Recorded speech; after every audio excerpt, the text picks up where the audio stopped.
Hey, Rick Sayes here. Welcome to another episode of the Outdoor Biz Podcast, where I hope to provide entertaining conversations with retailers, brand managers, athletes, executives, and others in the outdoor biz to get their stories, tips, strategies, productivity tricks, and ideas that you can apply and take your career or business to the next level.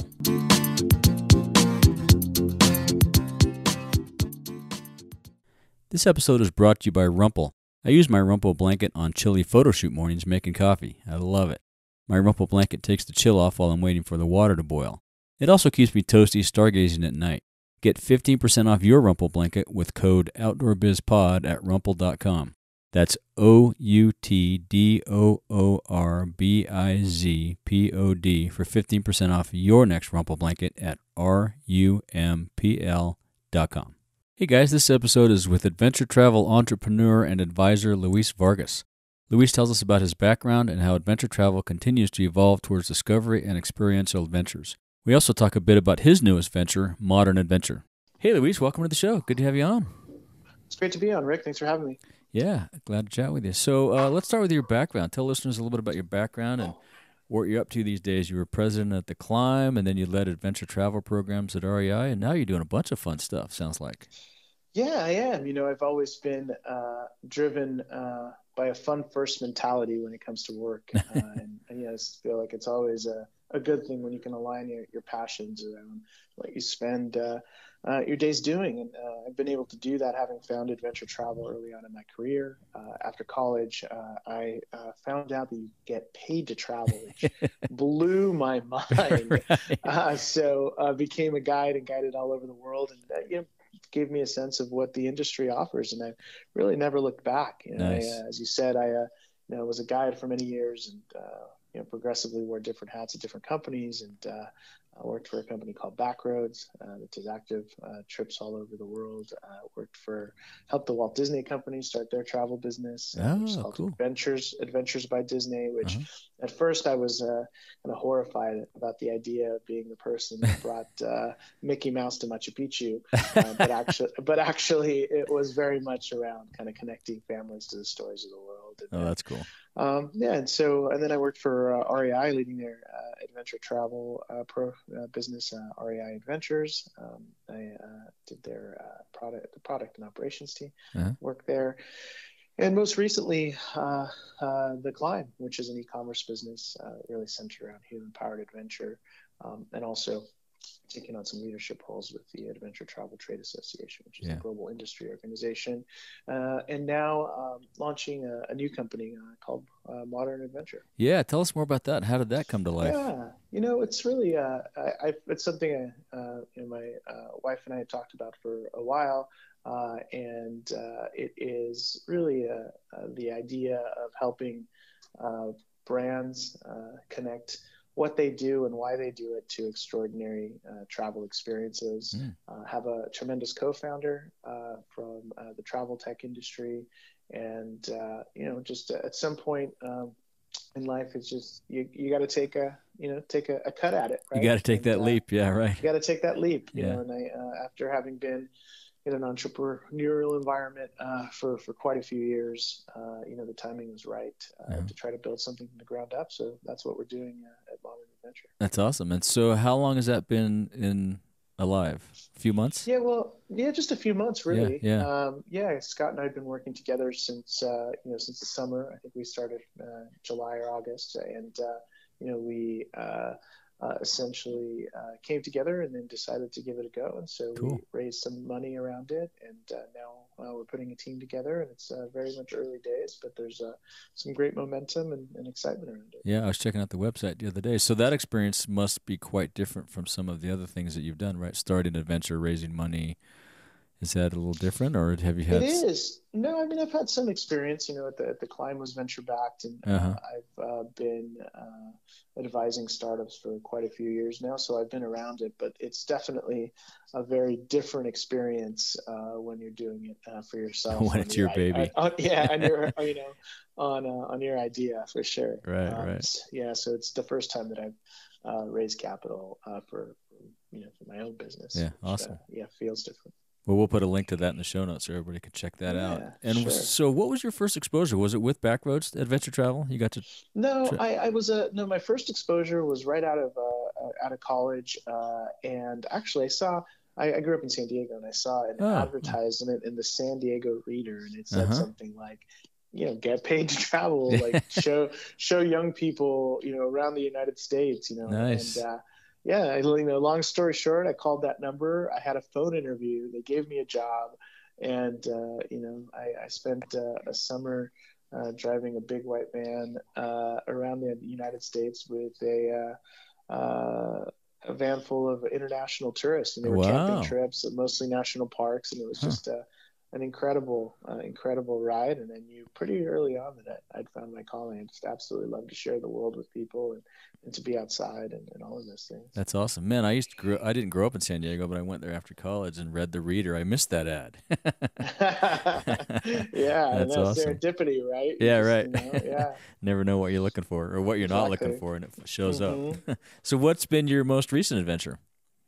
Gosh, now I'm a father of Hmm. three, and have started to go out and about with the family. So those are some of my favorite adventures. Just Yeah, a you do some couple. great posts of showing your kids, Yeah. and that's Oh, awesome. thank you. Yeah, Yeah. they're so much fun. We just had a trip a couple of months ago to the Mexican jungle on the border of Belize, and it's a beautiful place. We Oh, went cool. to a very remote area, incredible Mayan archaeological ruins and mangroves and wildlife, and at night we'd go for bug walks. The Oh, jungle has nice. these incredible bugs, and kayaking in the beautiful freshwater rivers. So that was Awesome. a that was a highlight. And I've been lucky being in this business to travel a lot, but Yeah. traveling now with my family and my kids is just such a delight.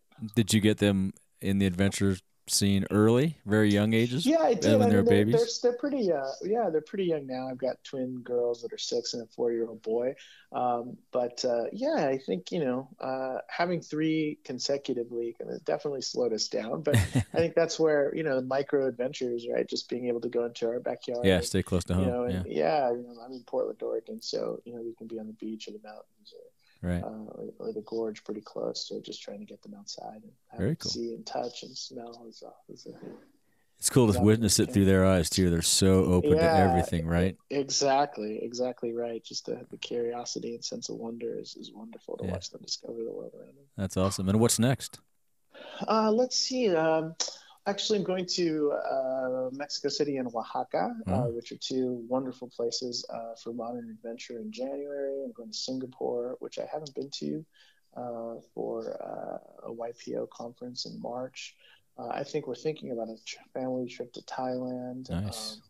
Got a couple trips to Western Europe, Scotland, and Italy. So yeah, Wow, you it's got a lot of fun stuff. 2018 will be a busy year. That's awesome. So, how do you think adventure travel is going to evolve over the next 5 to 10 years?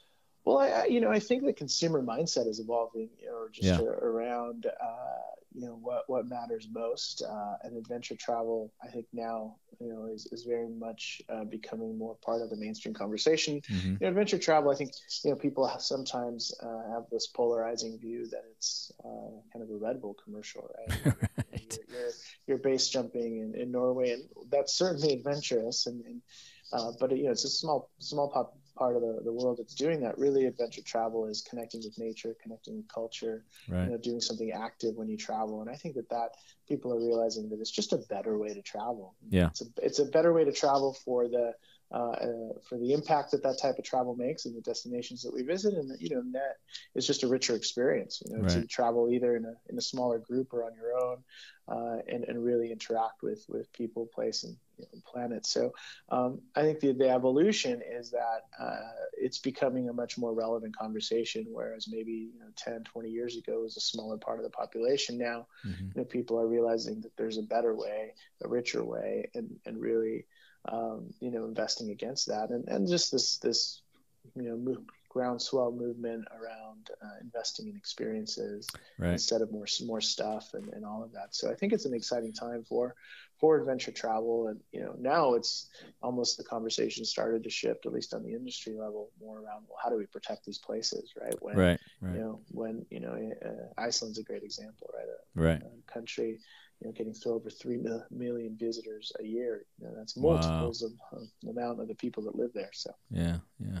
And what kind of things are being done to do that? Are people, doing more experiential things to give back? Do they do projects over in these places they go to? well, Or I think, I mean, there's certainly, I think, a lot of organizations that do that, and mm-hmm. volunteerism is something that's becoming more. But I still Yeah, think generally people are traveling because they want to have an experience. But I think the hierarchy of needs of why people travel and what they're looking to get out of it is starting to change, and that is helpful, right? I mean, right, right. the difference between the impact of a cruise versus someone visiting a local community, and that money going straight to that local community. I mean, Right. there's miles apart in Yeah. what impact that has. So I think that's where I think the potential is. Is just educating people around the difference of how they spend their travel dollar, and what that does to the places that they visit. And Yeah. ultimately, I think we have to show that it's not only better for the people, the place and the planet, but it's also just a better experience. Better for the I think traveler, that, right? yeah, Yeah. better for the Right. traveler, right? Right. So, yeah. Right. And the some of these local areas also seem open to that as well. You mentioned Greenland, and I know a lot of other places are welcoming that kind of experiential travel. They want people to come and interact with the locals and see the day to day life as opposed to just dip in and dip out, right? Yeah, without a doubt. I mean, I think it tends to be a higher dollar travelers. So Uh huh. ultimately the people that are doing this type of travel tend to spend more in country and in places that the mass traveler or mass tourist doesn't really touch. So Right. I think that there's definitely some bright lights. Countries like Namibia that have over 40% of the country. I think it's 42% of the country under conservation. And, Right. I think Africa is a good example of that, Yeah. Right. where it's ultimately making sure that, the animals are worth more alive than dead. Otherwise, Yeah. I know it sounds terrible to say, but I think that's where you start to see, success in conservation. And I think in Yeah. some regards, Exactly. Yeah. the cultural places are the same when local, economies realize that protecting, their cultural assets are worth more Right. than The parts and or pieces and jobs all too, the right? right. Yeah. What Right. happens is people essentially, leave the rural areas for the city because there's no work, but Right. tourism can be an engine to provide an economy to Yeah. Longer term, more sustainable job. Yeah. more Yeah. rural places. Right. And what opportunities do you see in adventure travel for young folks just starting out? Well, in many ways, I don't think that's changed. Mm. I get the question, a fair bit of people saying, "Hey, you seem like you have an interesting career. Yeah. how do you How do get I do into it?" And that? I Yeah. think, yeah, and so I think that guiding is still such a great way to enter the industry. And Mm-hmm. depending on what people are interested, you can essentially find a job that will allow you to do that, whether you want to be a raft guide or a mountain guide or Right. a hiking guide, or just more of what is called more of a trip leader, Mm. working for companies where you're essentially helping a group travel More through like a a cultural destination. escort kind of Yeah, thing. exactly. Yeah. Yeah, Uh-huh. that's something like that. Uh-huh. And there's companies that are looking to hire. One of my favorite jobs as a guide was for Backroads. It's kind of active Yeah. luxury travel Yeah. all over the world, and I know that they're actively looking for guides. Hmm. So going put a backroads.com, and there's an opportunity Check there. it out. Yeah. We'll link to Yeah, that. so and the wonderful thing about that is it's a great introduction from the ground up Right. into travel and just guiding in general. I think if it's a good fit, if you like to share the world with people, if you like spending time with people, it's a wonderful way to both see the world, learn a lot, and then kind of get into the industry to where then you have Yeah. a better set of choices. It's a great. Some of the funnest experiences of my life were as a river guide. I mean, Yeah, you learn a lot. You get to meet a lot of great people. Yeah. absolutely. Yeah. Yeah. And any other suggestions or advice for folks wanting to get in or maybe grow their career if they're already in? Yeah, I think the other side of it now is, I mean, the Adventure Travel Trade Association is a great resources, both in Mm-hmm. terms of job board and just kind of convening the industry. So if you're in the industry and want to grow, I think that's a good way to Yep. to build your network. And I've always been a believer in the best time to build relationships with people is when you don't need anything, right? Yeah, You're just, right. really building a relationship Right.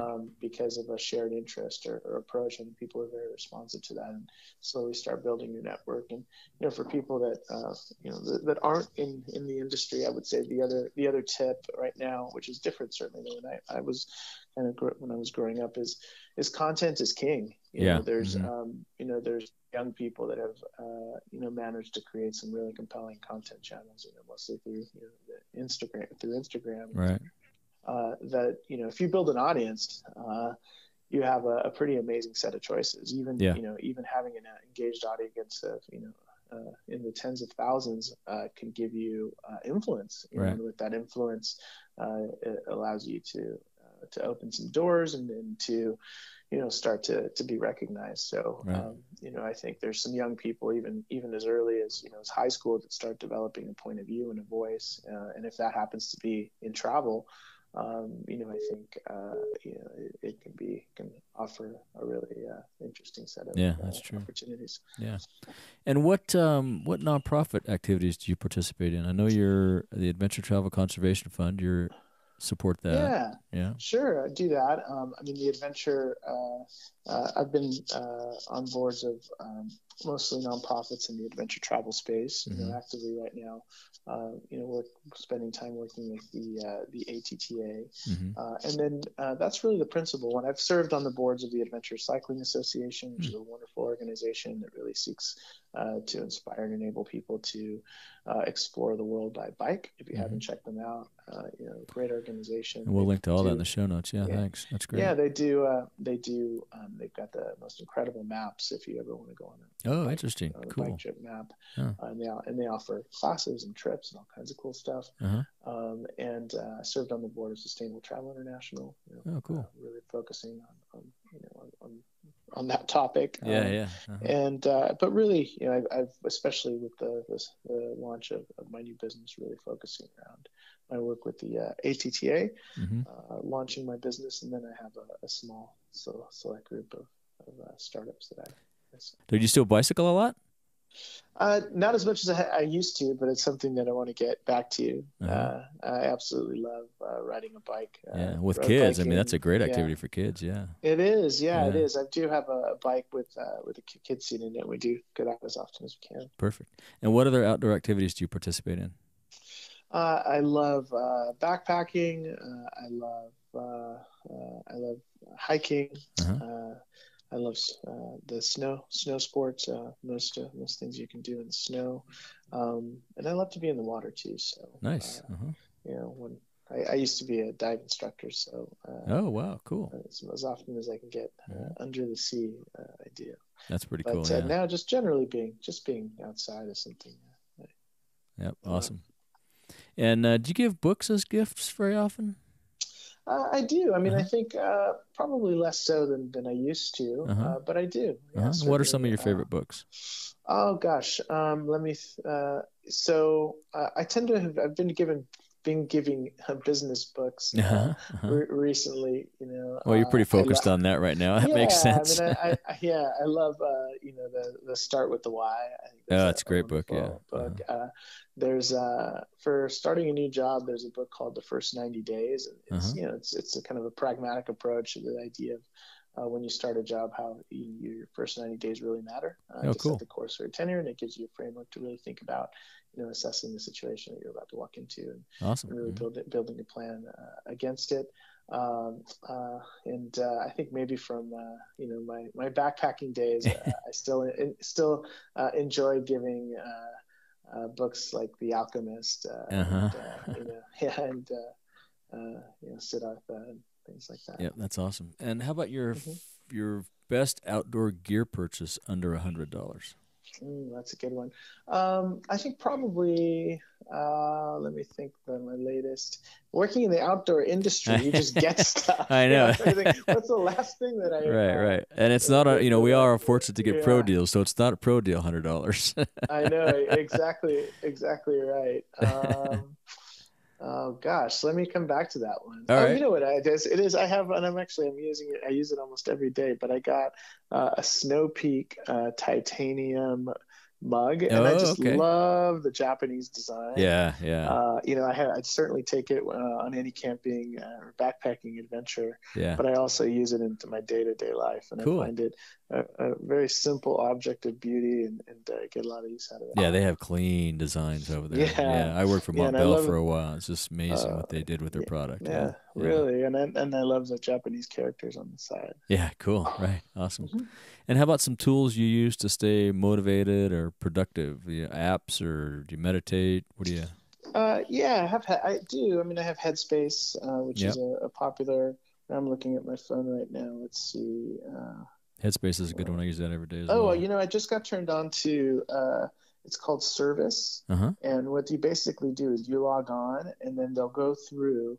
You have to give them access to your data. And they'll go through and will get you compensation for any flight that has been late or canceled. Oh, wow. And it's like magic. I think I got something like $65 in credit cool. when I did it. So that was kind of fun. I use, as far as productivity, probably the usual suspects. I use Evernote. I love Evernote. Yeah, I like Trello. It's a kind of a visual organizational tool. Do you guys use Slack for Modern Adventure? We use Slack. I think those are some of the ones that I use the most, kind of on certainly a weekly, if not a daily level. Yeah, those are good. Yeah. Anything else you want to ask of or say to our audience before we go to wrap here?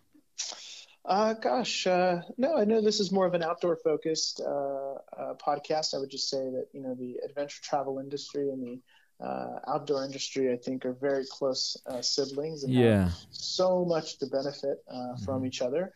I think the worlds are starting to, slowly come together and encourage anyone in either industry to look across and see, both the people and and from the business, why we do what we do. I think that there's a lot of energy that can be shared between both of these. A lot of synergy too. I'm trying to broaden I think the definition of outdoor is broadening. I'm trying to do that through the podcast too, and talk to adventure travel folks and fly fishing and outdoor photographers, because we do everything outdoors. I mean, those of us in the industry. So. And I think we're linked at the hip to the adventure travel world because of the travel aspect of it. Yeah, exactly. Right. And the outdoor industry, in many ways powers, all the things that we need to have in order to have great experiences. Right. To be outdoors or in adventure travel. Right. So. Right.